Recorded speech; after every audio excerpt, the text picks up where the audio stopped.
नमस्कार, स्वागत है आपका हमारे YouTube चैनल मार्क्सवाला सर पे। आज की वीडियो में हम देखेंगे क्लास 10th सामाजिक विज्ञान का VVI ऑब्जेक्टिव जॉब की परीक्षा के लिए बहुत ज़्यादा इम्पोर्टेंट है। तो आइए शुरू करते हैं पहले प्रश्न से। पहला प्रश्न क्या बोलता है?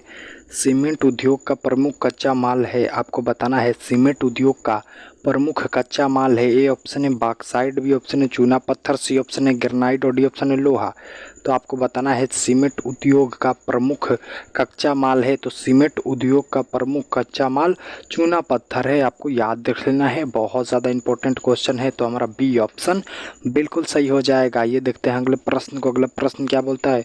भारत में लौह उत्पादक में प्रथम राज्य है। मतलब भारत में सबसे ज़्यादा लोहे का उत्पादन कौन से राज्य में होता है? ए ऑप्शन है उत्तर प्रदेश, बी ऑप्शन है कर्नाटक, सी ऑप्शन है मध्य प्रदेश और डी ऑप्शन झारखंड।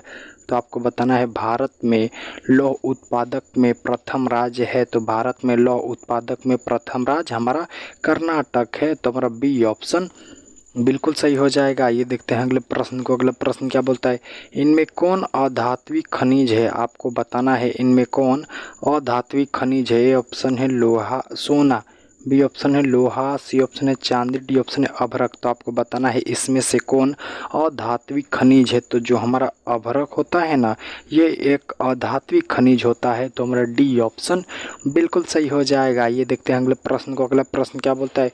चरक का संबंध किस देश से है? आपको बताना है ये जो चरक थे इनका संबंध किस देश से है। ए ऑप्शन है भारत, बी ऑप्शन है श्रीलंका, सी ऑप्शन है म्यांमार, डी ऑप्शन है चीन। तो आपको बताना है चरक का संबंध किस देश से है। तो चरक का संबंध भारत देश से है। तो हमारा ये ऑप्शन बिल्कुल सही हो जाएगा। ये देखते हैं अगले प्रश्न को। अगला प्रश्न क्या बोलता है? भारत का प्रथम तेल शोधक कारखाना है। आपको बताना है भारत का प्रथम तेल शोधक कारखाना है। ए ऑप्शन है बरौनी, बी ऑप्शन है गुवाहाटी, सी ऑप्शन है डिगबोई और डी ऑप्शन है पटना विशाखापट्टनम।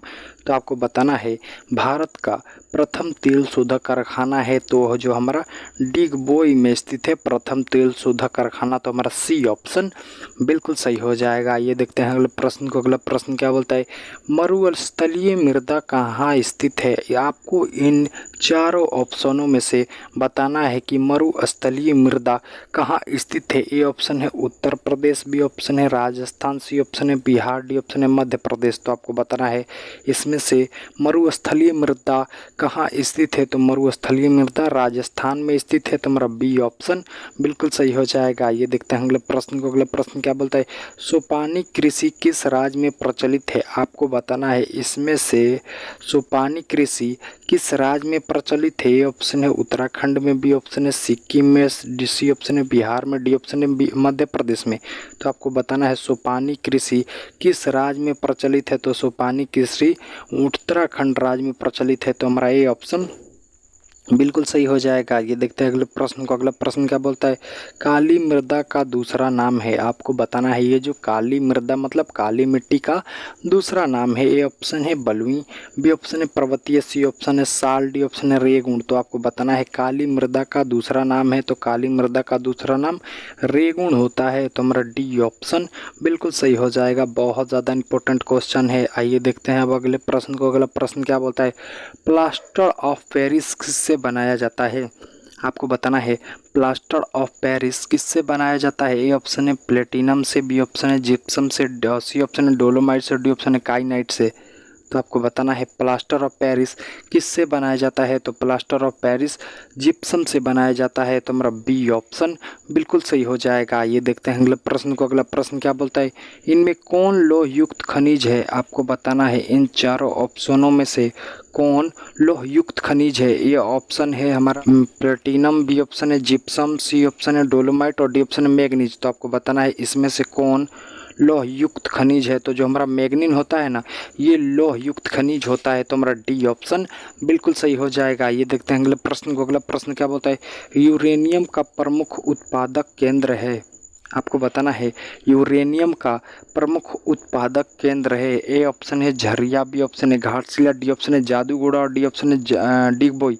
तो आपको बताना है यूरेनियम का प्रमुख उत्पादक केंद्र है, तो यूरेनियम का प्रमुख उत्पादक केंद्र जादूगोड़ा है, तो हमारा सी ऑप्शन बिल्कुल सही हो जाएगा। ये देखते हैं अगले प्रश्न को। अगला प्रश्न क्या बोलता है, सर्वाधिक उपजाऊ मिट्टी कौन सी है। आपको इन चारों मिट्टी के टाइप में से बताना है कि इसमें से सर्वाधिक उपजाऊ मिट्टी कौन सी है। ए ऑप्शन है काली मिट्टी, बी ऑप्शन है जलोढ़ मिट्टी, सी ऑप्शन है पीली मिट्टी और डी ऑप्शन है लाल मिट्टी। तो आपको बताना है इसमें से सर्वाधिक उपजाऊ मिट्टी कौन सी है। तो जो हमारी जलोढ़ मिट्टी होती है ना, ये सर्वाधिक उपजाऊ मिट्टी होती है, तो हमारा बी ऑप्शन बिल्कुल सही हो जाएगा। ये देखते हैं अगले प्रश्न को। अगला प्रश्न क्या बोलता है, विश्व पर्यावरण दिवस कब मनाया जाता है। आपको बताना है विश्व पर्यावरण दिवस कब मनाया जाता है। ए ऑप्शन है 22 मार्च, बी ऑप्शन है 8 जून, सी ऑप्शन है 2 अक्टूबर और डी ऑप्शन है 5 जून। तो आपको बताना है विश्व पर्यावरण दिवस कब मनाया जाता है। तो वो भैया 5 जून को मनाया जाता है, तो हमारा डी ऑप्शन बिल्कुल सही हो जाएगा। ये देखते हैं अगले प्रश्न को। अगला प्रश्न क्या बोलता है, भारत में कोयले का प्रमुख उत्पादक राज्य है। आपको बताना है भारत में कोयले का प्रमुख उत्पादक राज्य है। ए ऑप्शन है असम, बी ऑप्शन है झारखंड, सी ऑप्शन है बिहार, डी ऑप्शन है उड़ीसा। तो आपको बताना है भारत में प्रमुख कोयले का उत्पादक राज्य है। तो भारत में प्रमुख कोयले का उत्पादक राज्य भैया झारखंड है, तो हमारा बी ऑप्शन बिल्कुल सही हो जाएगा। ये देखते हैं अगले प्रश्न को। अगला प्रश्न क्या बोलता है, कोयले की उच्च कोटि है। आपको बताना है कोयले की उच्च कोटि है। ए ऑप्शन है लिग्नाइट, बी ऑप्शन है पीट और सी ऑप्शन है एथरासाइट और डी ऑप्शन है इनमें से कोई नहीं।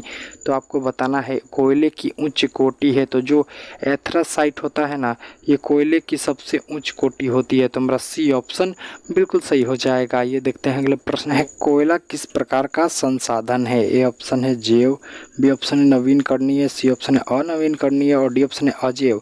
तो आपको बताना है भैया कोयला किस प्रकार का संसाधन है। तो कोयला एक अनवीनकरणीय संसाधन है, तो हमारा सी ऑप्शन बिल्कुल सही हो जाएगा। ये देखते हैं अगले प्रश्न को। अगला प्रश्न क्या बोलता है, किस राज्य में खनिज तेल का विशाल भंडार है। ए ऑप्शन है उत्तर प्रदेश, बी ऑप्शन है उत्तराखंड, सी ऑप्शन है सिक्किम, डी ऑप्शन है असम। तो आपको बताना है किस राज्य में खनिज तेल का विशाल भंडार है। तो भैया असम राज्य में खनिज तेल का विशाल भंडार है, तो हमारा डी ऑप्शन बिल्कुल सही हो जाएगा। ये देखते हैं अगले प्रश्न को। अगला प्रश्न क्या बोलता है, पेट्रोलियम किस प्रकार का संसाधन है। आपको बताना है पेट्रोलियम किस प्रकार का संसाधन है। ए ऑप्शन है जैव, बी ऑप्शन है अजैव, सी ऑप्शन है नवीनकरणीय, डी ऑप्शन है अनवीनकरणीय। तो आपको बताना है पेट्रोलियम किस प्रकार का संसाधन है। तो पेट्रोलियम एक अनवीनकरणीय संसाधन है, तो हमारा डी ऑप्शन बिल्कुल सही हो जाएगा। ये देखते हैं अगले प्रश्न को। अगला प्रश्न क्या बोलता है, देश की बांधों को भारत का मंदिर किसने कहा था। आपको बताना है कि देश की बांधों को भारत का मंदिर किसने कहा था। ये ऑप्शन है अटल बिहारी वाजपेयी, बी ऑप्शन है सुभाष चंद्र बोस और सी ऑप्शन है पंडित नेहरू और डी ऑप्शन इनमें से कोई नहीं। तो आपको बताना है कि देश की बांधों को भारत का मंदिर किसने कहा था। तो देश की बांधों को भारत का मंदिर पंडित नेहरू ने कहा था, तो हमारा सी ऑप्शन बिल्कुल सही हो जाएगा। ये देखते हैं अगले प्रश्न को। अगला प्रश्न क्या बोलता है, प्राकृतिक गैस किस प्रकार के खनिज के साथ पाया जाता है। आपको बताना है प्राकृतिक गैस किस प्रकार के खनिज के साथ पाया जाता है। ए ऑप्शन है पेट्रोलियम, बी ऑप्शन है यूरेनियम, सी ऑप्शन है चूना पत्थर, डी ऑप्शन इनमें से कोई नहीं। तो आपको बताना है प्राकृतिक गैस किस प्रकार के खनिज के साथ पाया जाता है। तो प्राकृतिक गैस पेट्रोलियम के साथ पाया जाता है, तो हमारा ए ऑप्शन बिल्कुल सही हो जाएगा। आपको याद रख लेना है। इसी के साथ हमारा सारा क्वेश्चन होता है समाप्त। अगर अच्छा लगा हो तो हमारे चैनल को सब्सक्राइब करें।